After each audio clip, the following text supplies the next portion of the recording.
Hello दोस्तों, नमस्कार। मैं अंकित पाल, आप सभी का स्वागत है अंकित अकेडमी 2.0 में। दोस्तों, डोनाल्ड ट्रंप कैसे अब की बार दूसरी बार जो है राष्ट्रपति बने और कैसे वहां की जनता ने उन्हें जिताया, और अब की बार कमला हैरिस ने जो है लगभग उनका लगातार उन्होंने टक्कर दिया और जबरदस्त जो है वहां पे डोनाल्ड ट्रंप की ही जीत हुई। अब की बार की क्या रणनीति थी डोनाल्ड ट्रंप की जिससे उनकी जीत हो पाई दोबारा और 47वें राष्ट्रपति बन पाए।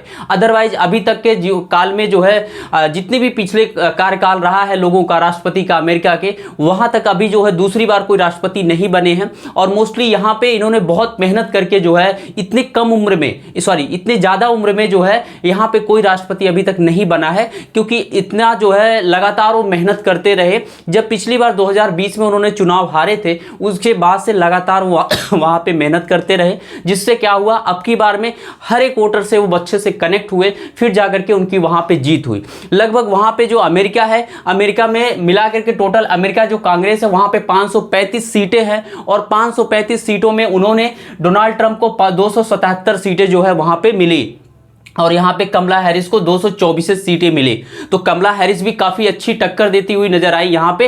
इसके साथ साथ में दोस्तों, अब की बार का जो जीत का प्लान था, यहां पे जीत की जो सटीक रणनीति थी, वहां पे एक युवा चेहरा और एक बड़े बिजनेसमैन थे जो उनका साथ दिया, और उस बिजनेसमैन का नाम था एलन मस्क। एलन मस्क ने उनके लगातार कंपेनिंग किया उनका वहां पे, चाहे वो सोशल मीडिया एक्स पे रहा हो, प्रचार प्रसार करते नजर आए, चाहे वहां पे किसी मीटिंग को अटेंड करते हुए, उसमें हिस्सेदारी करते हुए, लोगों से अपील करते हुए, एलन मस्क ने आपकी बड़ा इंपॉर्टेंट रोल वहां पे अपना अदा किया है, जिससे कहीं ना कहीं उनके जो डोनाल्ड ट्रंप थे, डोनाल्ड ट्रंप का बहुत उनका वहां पे सहयोग किया, जिससे डोनाल्ड ट्रंप अब की बार दूसरी बार राष्ट्रपति वो बन पाए। डोनाल्ड ट्रंप ने भी लगातार मेहनत किया था, जब से हारे थे उसके बाद से जनता के बीच में थे, और लगातार अब की बार में दिन रात उन्होंने नहीं देखा कि कैसे हमें मेहनत करके आगे हमें जीतना है, तो जीतना है चाहे जैसे भी जीतना है। उन्होंने हर एक वोटर्स के पास गए और वहां से उनसे कनेक्ट हुए, और कनेक्ट होने के साथ साथ में जो है उन लोगों को अपने तरफ अट्रैक्ट करके और उनके वोटरों को लिया, और जिससे उनकी वहां पे जीत हो पाई। अब देखिएगा यहां पे भारत और अमेरिका का जो है बहुत पहले से ही एक अच्छा रिश्ता रहा है। अब अगर डोनाल्ड ट्रंप दूसरी बार राष्ट्रपति बन गए हैं, तो वहां पे भारत को क्या क्या फायदा होगा, क्या क्या नुकसान हो सकता है, इस बात पे हम आज चर्चा करेंगे। सबसे पहले आप यहां पे देखिएगा फायदे और नुकसान क्या है। भारत और अमेरिका का जो रक्षा सहयोग है, ये बहुत ही मजबूत हो सकता है। पहला चीजें यहां पे यह है, भारत और अमेरिका का बहुत पहले से भी रक्षा जो हमारा है रक्षा सहयोग है, ये एक दूसरे का बहुत मजबूती रहा है। उसके साथ साथ में अमेरिका हमेशा भारत का साथ दिया है। तो ये पिछले भी कार्यकाल में देखा गया है, मोदी जी का और उसके साथ साथ में डोनाल्ड ट्रंप का एक अच्छी दोस्ती है, एक अच्छी बॉन्डिंग है, जिसमें एक दूसरे के सहयोग से एक दूसरे से चीजों को आदान प्रदान वहां पे उन्होंने किया। लेकिन सबसे ज्यादा भारत को यहाँ पे रक्षा की जरूरत थी, तो रक्षा सहयोग की जरूरत थी, तो अमेरिका ने वहां पे किया था। तो पहली चीजें आपको यहाँ पे ये चीजें हो गई। दूसरी चीजें क्या हो सकती है फायदा, भारत को अलग अलग टेक्नोलॉजी दे सकता है।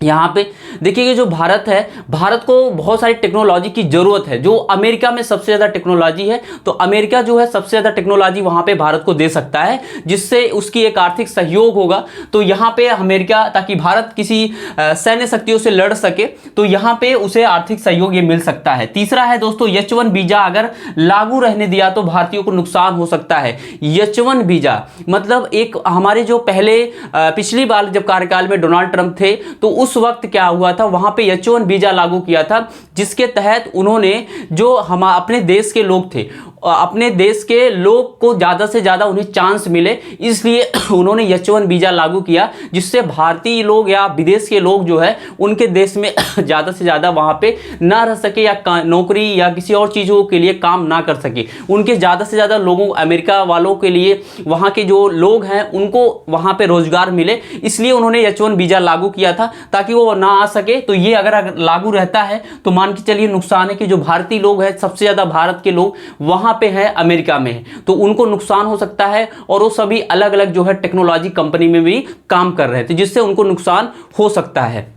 अब आगे देखिएगा यहाँ पे नेक्स्ट चौथा नंबर है, सामग्रियों पर रोक लगा सकता है, इससे भारी टैरिफ लग सकता है। मतलब जो सामग्री का आयात होता था, जो यहाँ पे इंपोर्ट हो करता था अमेरिका जो है, देखिए सबसे पहले भारत जो है, भारत ज़्यादा वहाँ से आयात नहीं करता है, सबसे ज़्यादा जो है निर्यात भारत करता है अमेरिका को। अमेरिका जो है वहाँ पे आयात करता है, इंपोर्ट करता है। तो इसलिए जो है भारत अमेरिका चाहता है कि हमारी खुद की कंपनी हो, हमारे यहाँ प्रोडक्ट उस चीज़ का वहाँ पे फॉर्मेशन हो और ज़्यादा से ज़्यादा चीज़ें हम अपने ही देश में उस चीज़ का प्रोडक्शन करें, उत्पादन करें। तो जो भी सामग्री है ज़्यादा से ज़्यादा यही प्रयास करेगा कि अपनी ही कंट्री में वो सारी चीज़ें हो।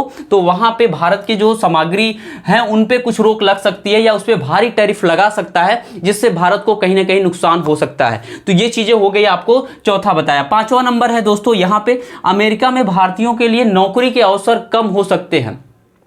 बिल्कुल, यहाँ पे अमेरिका में जो है भारतीयों के लिए जो है वहाँ पे नौकरी के अवसर बहुत कम हो सकते हैं। क्योंकि नौकरी के अवसर इसलिए कम होंगे, हमारा जो अमेरिका है, अमेरिका में क्या है, टेक्नोलॉजी की जो फील्ड है, उस टेक्नोलॉजी के फील्ड में जो है सबसे ज़्यादा भारतीय हमारे हैं और हमारे भारतीय सबसे ज़्यादा काम कर रहे हैं। अगर वहाँ पे क्या होता है, उस H1 वीज़ा के तहत अगर उन्हें वहाँ पे H1 वीज़ा को लागू किया गया तो फिर ये सारी चीज़ें, क्योंकि कोई नहीं जा पाएगा, तो फिर वहाँ पे जो भारतीयों का नौकरी है उसके लिए उन्हें संकट पैदा हो सकता है। क्योंकि वहां से ज़्यादा लोगों को फिर से भारत आना पड़ सकता है या किसी दूसरे कंट्री में जाना पड़ सकता है।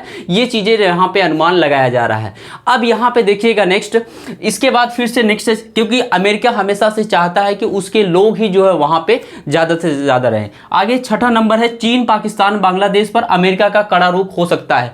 ये तो बहुत सुंदर चीज़ें हैं, बहुत ज़बरदस्त तरीका से अमेरिका हमेशा से ये विरोध करता आया है आतंकवादियों के खिलाफ। और जो अलग कूटनीतिक लोग हैं, जो देश हैं, जो मुल्क है, उन सभी मुल्कों के खिलाफ जो है वहां पे हमेशा से अपना कड़ा रुख दिखाता हुआ नजर आ रहा था, पहले भी और अभी भी आएगा। क्योंकि चीन और पाकिस्तान के खिलाफ वो हमेशा से एक उससे जो है उसके विरोध में खड़ा है। तो अभी भी जो है चीन और पाकिस्तान, उसके साथ साथ में अभी जो बांग्लादेश में भी एक हमला हुआ था, उस समय भी जो उसका भी कड़ा जो है उन्होंने निंदा की थी और विरोध किया था। तो इसलिए अमेरिका जो है बांग्लादेश, पाकिस्तान और वहाँ पे चाइना, ये सभी चीज़ों के सभी जो है कंट्री जो हैं, इन सभी के खिलाफ आतंकवाद और बाकी सारी चीज़ों के खिलाफ जो उनके जो एक सामाजिक एक आर्थिक तरीके से सही नहीं है, उनके खिलाफ जो है इसका कड़ा रुख होने वाला है। तो जिससे दोस्तों यहाँ पे अमेरिका जो होगा वह भारत का सपोर्ट कर सकता है, जैसे भारत पाकिस्तान